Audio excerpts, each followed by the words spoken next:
திக்கற்றவர்களுக்கு தெய்வமே துணை என்பது ஆன்றோர் வாழ்வு. தினமுமே நாம் இறைவனை வணங்க வேண்டும், பூஜிக்க வேண்டும். ஆனால் அவ்வாறு பூஜிக்க இயலாதவர்கள் சில குறிப்பிட்ட விசேஷ நாட்களில் பூஜை செய்தால் இறை சக்தியின் பரிபூர்ண அருளை பெறுவதோடு வாழ்க்கைக்கு தேவையான அனைத்தையும் அடையலாம்.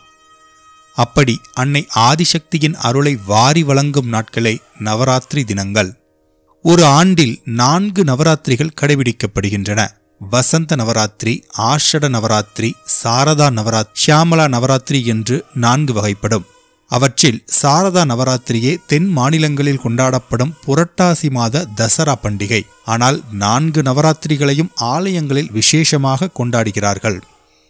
குறிப்பாக ஆஷட நவராத்திரியை வாராகி நவராத்திரி என்று கொண்டாடுவது வழக்கம்.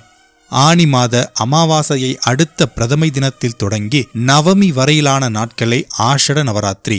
இதில் தேவியை வாராகியாக கொண்டாடுவது வழக்கம்.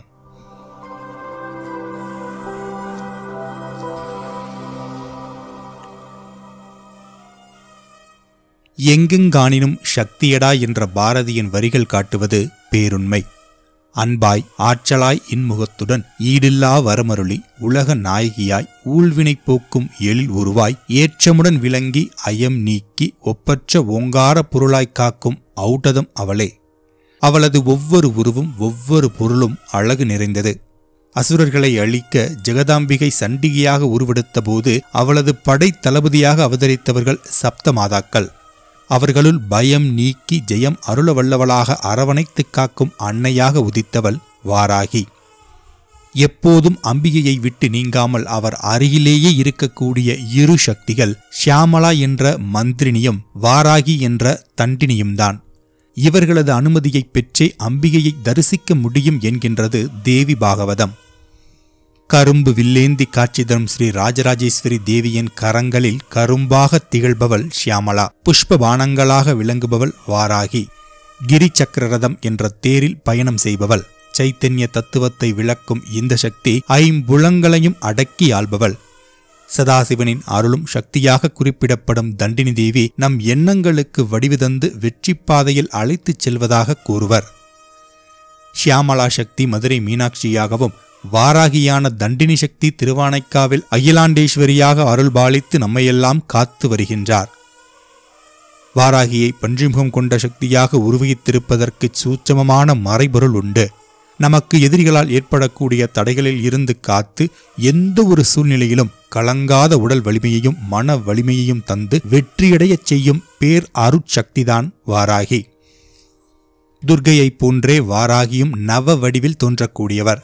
வாராகி, அச்சுவாரூடா, தண்டினி தேவி, பஞ்சமி தேவி, சொப்ன வாராகி, வார்த்தாளி தேவி, மது வாராகி, மந்திரினி வாராகி, பக்த வாராகி என்பன இவரது 9 வடிவங்களின் திருநாமங்கள். பஞ்சமி என்ற திருப்பெயர் சதாசிவனின் அனுக்கிரக சக்தியே வாராகி என்பதை உணர்த்துவதோடு அனைத்து பொருள்களிலும் மிக உயர்வானதாகவும் கருதப்படுகிறது. பௌர்ணமியை அடுத்து வரும் பஞ்சமி இவருக்கு உகந்த நாளாகும். பண்டாசுரனுடைய வலதுகரத்திலிருந்து தோன்றிய விசுக்ரன் என்ற அரக்கனை வீழ்த்தியவள் இவளே என்கின்றது ஸ்ரீ லலிதா சகஸ்ரநாமம். தாருகாசுர வதத்தின் போது காளிக்கும், சும்பாசுர வதத்தின் போது சண்டிகைக்கும், பண்டாசுர வதத்தின் போது ஸ்ரீ லலிதாம்பிகைக்கும் படை தளபதியாக வாராகி தேவி விளங்கினாள் என்று புராணங்கள் கூறுகின்றன. வராகமுகம் உள்ளவளும் உயர்ந்த ரத்தினங்களால் அமைந்த கிரீடம், பவளத்தினால் ஆன காதணிகள், மஞ்சள் நிற பட்டாடை அணிந்தவளுமான வாராகி நீலமேனி கொண்டவளாய் 8 கரங்களிலும் சங்கு, சக்கரம், கத்தி, கேடயம், உலக்கை, கலப்பை, அபயம், வரதம் தாங்கியவளாய் விளங்குகின்றாள். எண்ணுவோர் எண்ணத்தில் இயக்க சக்தியாவாள், செயலாவாள், வெற்றியின் இலக்கை அடைவிப்பாள். உபனிஷிதம் காட்டும் ஓம் என்ற ஒளிதான் ஸ்ரீவித்யில் கிரீம் என்பதாகும். ஸ்ரீம் லக்ஷ்மிக்கும் கிரீம் புவனேஸ்வரிக்கும் அவர்களிடம் இருந்து தோன்றும் மகாகாளி, மகாலட்சுமி, மகா சரஸ்வதிக்குமான பீஜாட்சரமாகும். அதுபோல வாராகிக்குரிய பீஜம் க்ளௌம் ஆகும். அந்த ஒளியில் நிறைந்து விளங்கும் வாராகியை வார்த்தாளி, வராமுகி என்று துதிப்பர். குறிப்பாக பஞ்சமி வாராகியை வழிபட மிகவும் உகந்த நாள். அன்னைக்கு பஞ்சமி என்கின்ற நாமமும் உண்டு.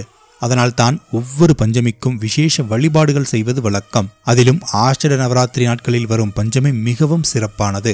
இந்த நாளில் அன்னை வாராகியை வணங்கினாலே வாழ்க்கையில் மாற்றங்கள் நிகழும் என்பது நம்பிக்கை. இனி எந்த நம்பிக்கையில் வாழ்வது என்ற பிரச்சனைகளில் சிக்கித் தவிக்கும் அன்பர்கள் ஆஷட நவராத்திரி நாட்களில் அன்னை வாராகியை பஞ்சமி என்று தரிசனம் செய்து வழிபட்டாலே போதும். அன்னை வாழ்க்கையில் புதிய நம்பிக்கையை கொடுத்து சிறப்பாக வாழ வைப்பாள். இந்த உலகினை படைத்து நம்மையெல்லாம் உருவாக்கி மாயை எனும் கயிற்றில் கட்டி இயக்கி ஆடவிட்டு பார்த்து மகிழும் அன்னையின் திருவிளையாடல்கள் எத்தனை எத்தனை. அன்று நடந்ததை புராணம் என்று சொல்கிறோம். என்ன சாட்சி இதற்கெல்லாம் என்று கேட்டால் நம்பிக்கை ஒன்றுதான் என பதில் தர முடியும். நன்றி.